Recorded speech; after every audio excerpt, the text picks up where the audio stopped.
Doctor plus நேயர்களுக்கு வணக்கம். இப்போ முக்கியமாக நம்ம கனிகளில் வாழைப்பழம் சொல்கிறோம், மாம்பழம் சொல்கிறோம், அதே போல் முக்கனியும் சொல்கிறோம். மெயினாக எலுமிச்சம்பழம். எலுமிச்சம்பழம் எவ்வளோ நன்மை தருது தெரியுங்களா? எல்லாருக்கும் தெரியும். சாப்பாடு செய்வோம், இல்லை ஜூஸ் குடிப்போம், இல்லாட்டி தலைக்கு தேய்ச்சி குளிப்போம், இது மாதிரி தான் இருக்கும்.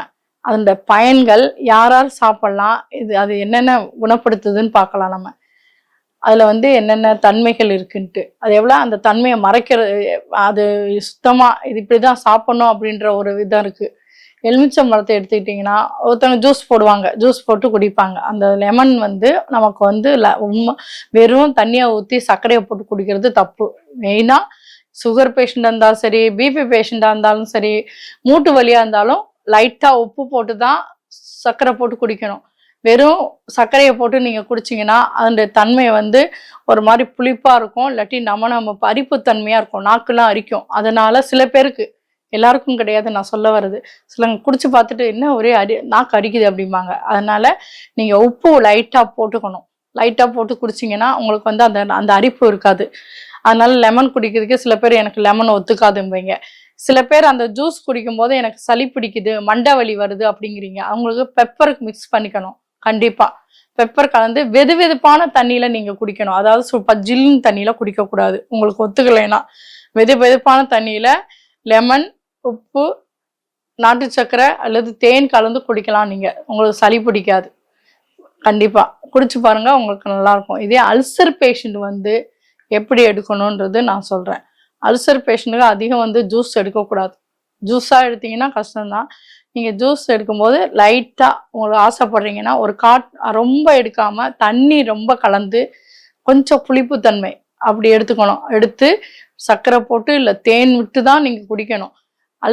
நேரடியாக நான் லெமன் ஜூஸ் வாங்கி குடிக்கிறேன்னு குடிக்கக்கூடாது. அப்படி இல்லை நான் புதினா மில்ட்டு அப்படின்னு சொல்லுவாங்க, அது மாதிரி குடிக்கலாம். நீங்கள் ஏதாவது பழத்தில் சேர்ந்து தான் குடிக்கணும். ஜூஸ் போடுற பழமாக இருந்தால் அதில் லெமன் கலந்துக்கலாம். இது மாதிரி நேரடியாக இல்லாட்டி தேங்காய் கலந்து அதில் லெமன் இல்லை தேங்காய் பால் லெமன் புழிஞ்சு குடிக்கலாம். நீங்கள் நேரடியாக கண்டிப்பாக அல்சர் பேஷண்ட் குடிக்கக்கூடாது. பிபி பேஷண்ட் கண்டிப்பாக குடிக்கலாம். உப்பு இல்லாமல் லைட்டாக சுகர் போட்டு லைட்டாக மிளகு போட்டு குடிக்கலாம். சுகர் பேஷண்ட் உப்பு போட்டு குடிக்கணும், உப்பு மிளகு போட்டு குடிக்கணும். சுகரை கம்மி பண்ணி, சுகர் தேவை உங்களுக்கு ரொம்ப அவசியம்னா நாட்டு சக்கரை போடுங்க, லைட்டாக போட்டுக்குங்க. இல்லைன்னா சும்மாவே குடிங்க. உப்பு மட்டும் போட்டு மிளகு பொடி போட்டிங்கன்னா உங்களுக்கு எந்த தொண்டையில் ஒரு அருவோ எதுவுமே செய்யாது. நீங்கள் கண்டிப்பாக இது மாதிரி மெத்தடில் சாப்பிடுங்க. அதே போல் ஊறுகான்றது ப்ரெஷர் பேஷண்ட்டும் சுகர் பேஷண்ட்டும் கண்டிப்பாக தொடக்கூடாது. சரிங்களா? தொடலாம், அது உப்புலே ஊறுறனால தான் வேணாங்கிறோம். உங்களுக்கு ஆசையாக இருக்குன்னா ஒரு நல்ல ஒரு போட்டு வச்சுக்கிட்டு தாளிக்காமல், அதாவது உப்பு மட்டும் லைட்டாக போட்டு காய வச்சு ட்ரையாக எடுத்து கூட நீங்கள் அந்த தயிர் சாப்பாடு சாப்பிடும்போது அதில் பிசைஞ்சிக்கிட்டு அப்படி சாப்பிட்ணும். கொஞ்சம் தாளிக்கிற மாதிரி எண்ணெயை அதிகமாக ஊற்றிக்கிட்டு உப்பையும் அதிகமாக்கிட்டு சாப்பிட்டீங்கன்னா உங்களுக்கு பிரச்சனை வரும். ஊறுகாய் அதிகமாக எடுத்துக்காதீங்க. சுகர் பேஷண்ட்டும் பிபி பேஷண்ட்டும் கண்டிப்பாக. மூட்டு வலிக்காரங்க நான் சொன்ன மெத்தடு தான். இதில் எப்படின்னா மூட்டு வலி பேஷண்ட் எடுக்கலாம். புளிப்புத்தன்மை அதிகமாக இருக்கனால நீங்கள் கொஞ்சம் வெல்லம் கலந்தோ அல்லது நாட்டு சர்க்கரை இது மாதிரி கலந்து அந்த ஊறுகாவில் வெறும் இதாக எடுக்காமல் புளிப்பு உப்பு காரம் இருக்கிற மாதிரி இல்லாமல் கொஞ்சம் இனிப்பும் சேர்ந்து இருக்க மாதிரி எடுத்தீங்கன்னா உங்களுக்கு அந்த பிரச்சனையே இருக்காது. வலிகள் கொஞ்சம் குறையும். ஏன்னா புளிப்பு அதிகமாகுது, வலிகள் அதிகமாகும்.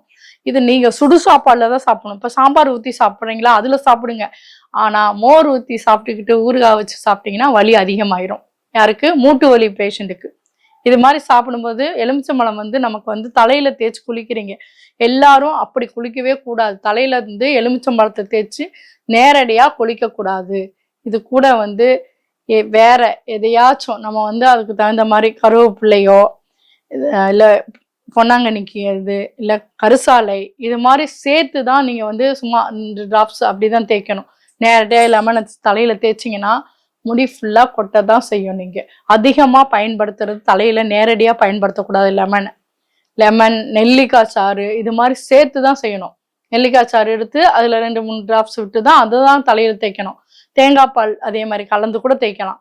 ஆனால் எலுமிச்சம்பழத்தை பொறுத்தளவு நேரடியாக நீங்கள் தேய்ச்சிங்கன்னா அசிட்டிக் ஆசிட் இருக்கிறனால தலையில் இருக்க முடியெல்லாம் கொட்டும். எல்லாருமே சொல்லுவாங்க தலையில் தேய்ச்சி குழி நல்ல முடி வளரும், அது தவறு. சரிங்களா? இது மாதிரி செஞ்சுட்டு வாங்க.